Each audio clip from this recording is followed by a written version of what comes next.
próximos días el Vaticano va a resolver el destino de la organización católica Sodalicio de Vida Cristiana, que fuera creada por un peruano, Luis Fernando Figari, y que, según lo describió el libro de Pedro Salinas y Paola Ugaz, había convertido a sus miembros en una especie de híbrido entre soldado y monje, una organización de fanáticos, pero lo grave es que sus dirigentes y fundadores enfrentan acusaciones hoy no solo de abuso psicológico y físico contra los jóvenes miembros de la organización, sino incluso de abuso sexual. Nosotros fuimos hasta Europa en busca de testimonios. Adelante. Estábamos en el parque de al frente de mi casa. Me dijo, pues si confías en mí, bájate los pantalones, ¿no? En un momento dado, me dijo a mí, ponte en cuatro patas y levántate el polo o la camisa. Entró a su cuarto, sacó un palo, lo puso en el sofá y me dijo, siéntate en el palo. El pedir perdón no me ayuda en nada, no ayuda a ninguna de las víctimas.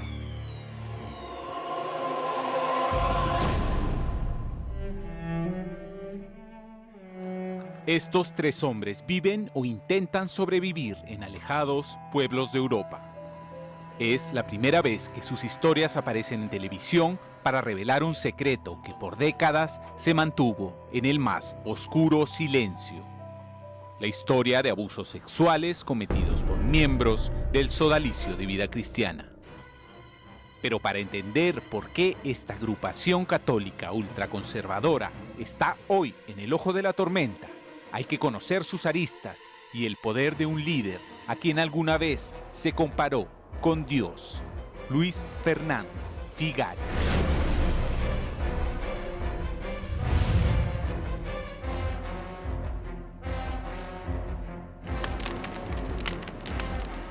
El Sodalicium Christianae Vitae, o Sodalicio de Vida Cristiana, es una organización religiosa católica fundada en 1971 por Luis Fernando Figari, peruano, exalumno del Santa María, y que le da a esta organización un diseño de carácter vertical, autoritario, absolutamente totalitario.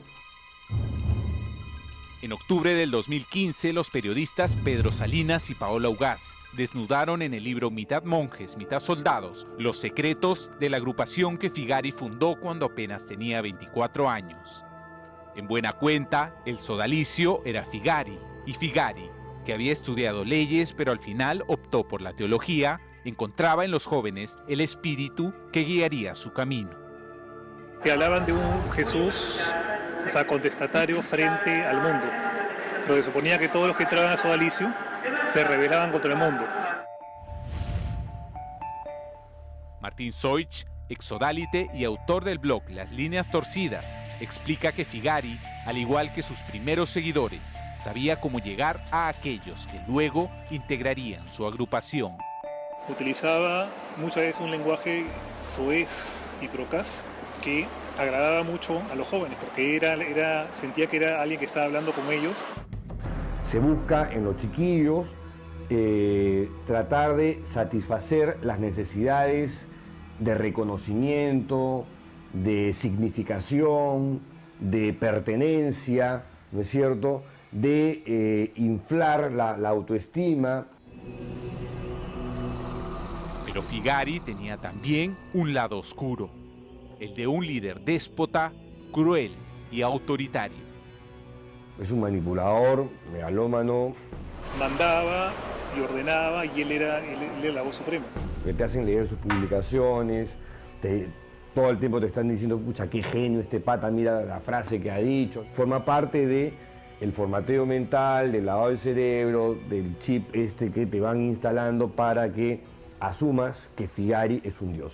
Pero este tipo de labor lo hacían ellos de manera discriminatoria.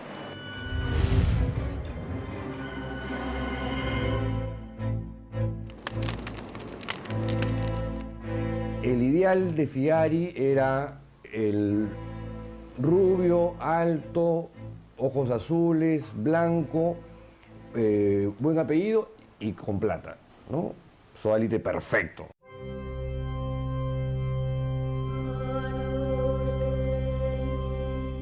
Figari y el grupo fundacional del sodalicio tenían claro quiénes debían ingresar a esta agrupación cuyos estatutos fueron aprobados por la Iglesia Católica en 1977. Ellos, las primeras juventudes sodálites, eran vistos entonces como seres únicos. Era como una suerte de comando de élite con la capacidad de transformar el mundo, porque ese era el objetivo, y nadie más iba a poder hacerlo, porque todos los demás eran unos idiotas.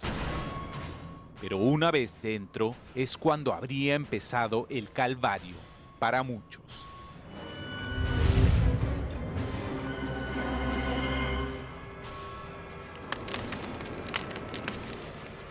Figari y compañía supieron, y esa fue una de sus habilidades perversas, elegir a los chicos más frágiles y más vulnerables. Las primeras reuniones del sodalicio se realizaban en la propia casa de Figari en la Pinta 130, San Isidro, hoy en venta.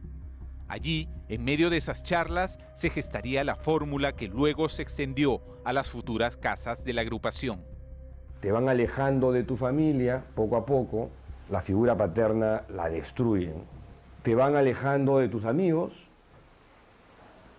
te hacen pelear con tu enamorada, pero siempre con una carita feliz. Jóvenes frágiles con hambre de Dios, mentes moldeables que soñaban con ser santos. Una vulnerabilidad que fue lamentablemente llevada al límite en los locales del sodalicio en Lima y San Bartolo, allí donde Salinas y Soich pasaron algunas temporadas y que hoy también están en venta. A mí Figari me quemó el brazo. Y yo como un idiota, digamos, dejé que me lo quemara para impresionar a un chiquillo que quería ser sodalite. En un momento dado, me dijo a mí, ponte en 4 patas y levántate el polo o la camisa. Este le dijo a otra persona, ahora sácate la correa y dale un correazo en la espalda. Luego le dijo, dale otro.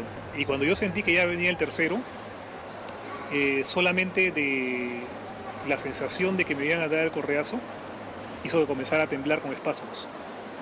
Y en ese momento Luis Fernando dijo, bueno, para, ya no continúes. La violencia de Figari iba acompañada de un aura de perturbadora fantasía. Se decía de él que tenía poderes sobrenaturales, que podía conocer el alma de una persona tan solo con mirarla a los ojos y leer su mente. En su mente, precisamente, se entremezclaban pasajes de la Biblia con virtudes sacadas de la ciencia ficción. Y es con esa fórmula que habría logrado que sus fieles soportaran aquellas deplorables humillaciones. Hay un proceso de formateo mental, de lavado de cerebro. Te conviertes en un fanático. ¿O cómo explicas tú, digamos, a los tipos que andan con un chaleco, digamos, con cartuchos de dinamita, que esos son idiotas? En alguna parte tenía inscrito el proyecto de abusar de ellos psicológicamente, moralmente y, como sabemos ahora también, sexualmente.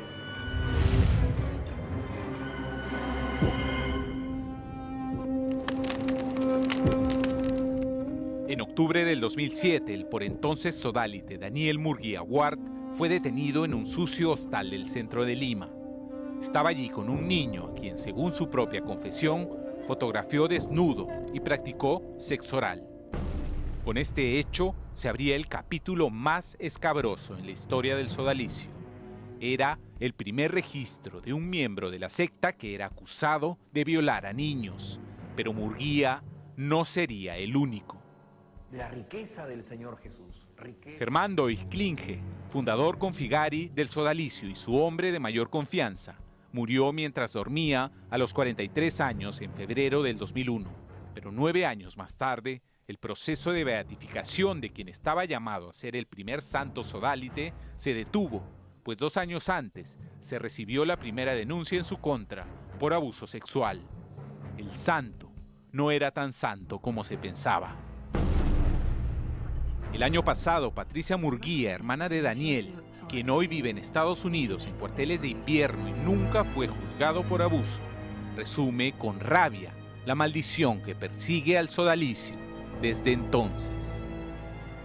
¿De verdad la cúpula del sodalicio no sabían nada de la situación en que incurrían Germán Doy y mi hermano?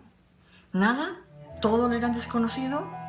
Yo creo que sí lo sabían, y que lo aceptaban, y que más bien su esfuerzo era para ocultarlo.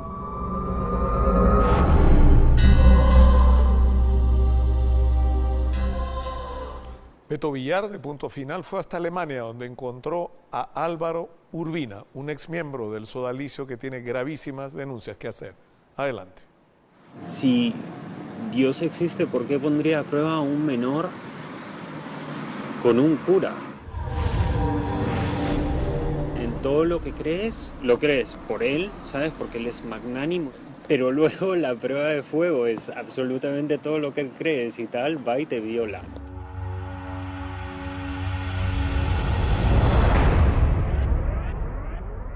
¿Qué clase de prueba de fe es esa?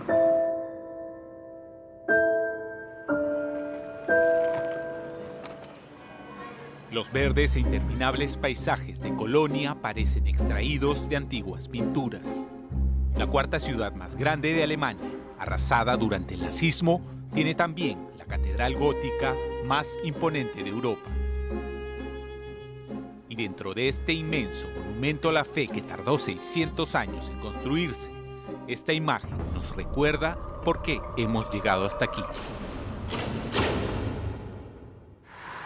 Álvaro Urbina es peruano, tiene 34 años y vive en Alemania desde hace 4.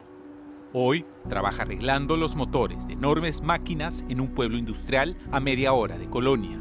Como muchos exodálites, Álvaro eligió el mundo antes que esa, como le dicen, cárcel de la fe.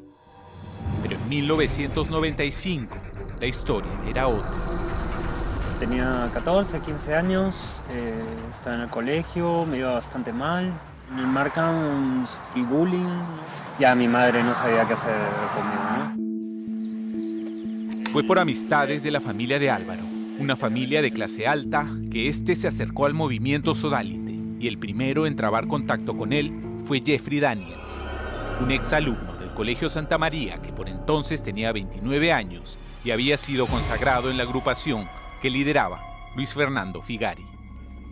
Jeffrey era un chico alegre, buena persona, que le gustaba hacer chistes.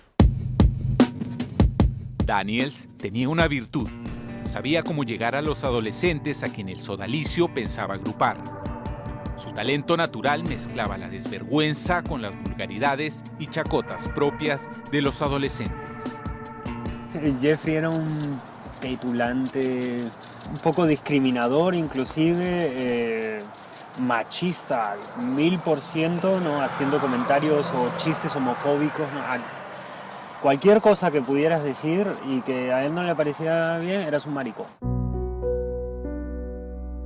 Álvaro se sintió atraído por el espíritu rebelde de Daniels y los amigos que hacía en el Centro Pastoral de San Borja. Daniels, para entonces, era conocido ya en el sodalicio como el apóstol de los niños.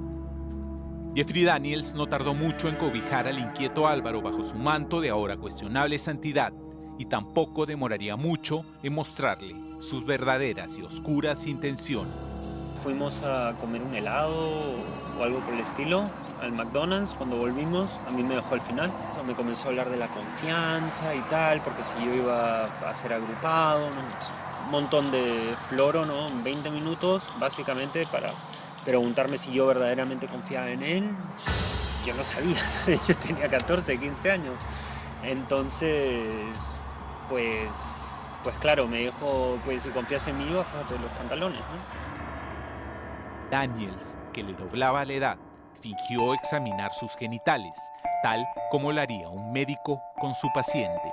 ¿Por qué Álvaro accedió a tan bizarra solicitud? Dice que lo hizo por curiosidad, pero también porque no quería defraudar a su guía espiritual y, en consecuencia, ser alejado del sodalicio. Días después de aquella noche, Jeffrey Daniels y Álvaro comenzaron a intimar. Fue una relación en sí, ¿no? Nos veíamos, yo qué sé, tres veces a la semana, 2 veces a la semana, o lo que fuera, y teníamos sexo. Poco a poco, el adolescente fue cayendo en un confuso espiral de atracción. Yo en sí estaba experimentando, pero Jeffrey era el responsable, era mi guía espiritual. Es inclusive difícil admitir ante ti mismo que has sido abusado sexualmente. Daniel se burlaba de los gays, pero a escondidas seducía a niños y hablaba del pecado y la culpa con tanta vehemencia que hacía llorar a sus jóvenes agrupados. Y eso fue precisamente lo que hizo con Álvaro en una reunión en la que se ensañó con él. Cantaron esta canción de Javier, ¿qué te pasa, Javier? Ajá. Y me cantaron todos los agrupados con Jeffrey. Y claro, me hicieron una mierda, ¿no? Álvaro no volvió nunca más al centro pastoral del Sodalicio. Era 1997 y apenas un año después, la institución conoció los abusos sexuales cometidos por Jeffrey Daniels. Se hablaba de agrupaciones enteras, víctimas de sus perversidades. El castigo para Daniels, sin embargo, no fue la cárcel. El Sodalicio solo ordenó aislarlo por 3 años en una de sus casas de San Bartolo y luego lo dejó en libertad, quizá porque la justicia divina valía más que la terrenal. Jeffrey Daniels vive hoy en Estados Unidos, casado, con hijos y sin culpa. Álvaro, mientras tanto, dice sentirse en paz, pero algo resuena en su cabeza desde que se enteró que aquel apóstol buena gente era, en el fondo, un monstruo sin confesión. Es una persona que debería estar en la cárcel, ¿sabes? Y que debería de ser atendida psicológicamente y que debería de dejar de abusar niños, porque probablemente lo siga haciendo.